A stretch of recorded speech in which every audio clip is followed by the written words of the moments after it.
सोचते सोचते तुम ये कहाँ से सोच में आ गया तुम्हारी कि तुम जिनकी कदर करते हो, तुम जिनकी परवाह करते हो, वो तुम्हारी परवाह नहीं करते। तुम ये कब से सोचने लग गए हो? मत सोचो, क्योंकि तुम जहाँ सोच रहे हो वहाँ पे तुम बिल्कुल भी सही नहीं हो। क्योंकि जिनकी तुम परवाह करते हो उनको तुम चुनते हो और बहुत सोच समझ कर चुनते हो, और वो लोग भी जिनकी तुम परवाह करते हो वो भी तुम्हारी उतनी ही परवाह करते हैं। कई बार ऐसा होता है कि जिस तरीके से तुम चीज़ों को दिखा नहीं पाते हो, तुम अपनी भावनाओं को व्यक्त नहीं कर पाते हो, उसी तरीके से वो लोग भी अपनी भावनाओं को व्यक्त नहीं कर पाते। पर इसका मतलब ये बिल्कुल भी नहीं है कि उनके दिल में तुम्हारे लिए कोई भावनाएं नहीं हैं।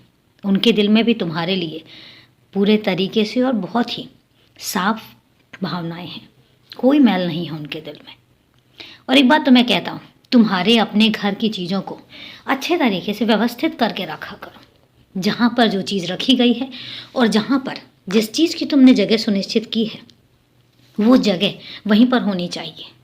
अगर तुम यहाँ वहाँ कुछ भी बदलोगे, जगह बार बार बदलोगे, उससे होगा क्या? तुम्हारे ही घर की चीज़ें अस्त व्यस्त होंगी, और जब कभी तुम्हें ज़रूरत पड़ेगी उस समय पर वो चीज़ वहाँ पर नहीं मिलेगी, फिर तुम्हें परेशानी होगी। इसलिए जो चीज़ें जहाँ पर रखी हुई हैं उनकी चीज़ों की जगह सुनिश्चित करो और उनको वहीं पर रखो। ज़्यादा समय नहीं लगता है एक बार एक चीज़ को रखने में, सिर्फ और सिर्फ कुछ सेकंड लगते हैं। लेकिन जब कभी तुम्हें ज़रूरत पड़ती है, अचानक से ज़रूरत पड़ती है, तो वो चीज़ें तुम्हें वहीं मिल जाती हैं। और एक बात याद रखना, अपने घर की रसोई को हमेशा साफ़ सुथरा करके रखा करो।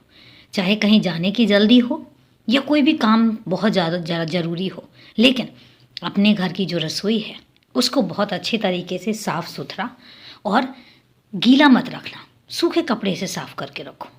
और उससे होगा क्या कि मौसम जब बदलता है, जब नमी आ जाती है, तो वहाँ पर छोटे छोटे से मच्छर आ जाते हैं, और वो मच्छर बहुत सारी बीमारियाँ भी फैलाते हैं। और इसलिए जब तुम साफ़ सुथरी रसोई रखोगे, सूखी रसोई रखोगे, तो वहाँ पर ना कोई कीटाणु होंगे, ना बीमारियाँ होंगी, और तुम्हारे घर में भी कोई बीमार नहीं पड़ेगा। ये छोटी छोटी बातें होती हैं, लेकिन इन बातों का ध्यान रखना बहुत ज़्यादा ज़रूरी होता है। क्योंकि तुम मेरे बच्चे हो और इसलिए तुम्हें बताना मेरा फ़र्ज़ है। क्योंकि कई बार ऐसा होता है तुम्हें वो चीज़ समझ में ना आए, और इसलिए मैं तुम्हें समझा रहा हूँ कि तुम्हें किन किन चीज़ों का ध्यान रखना है। और खुश रहो, हमेशा मुस्कुराते रहो, और हमेशा याद रखना सकारात्मक रहना हमेशा, क्योंकि मैं तुम्हारे साथ हूँ।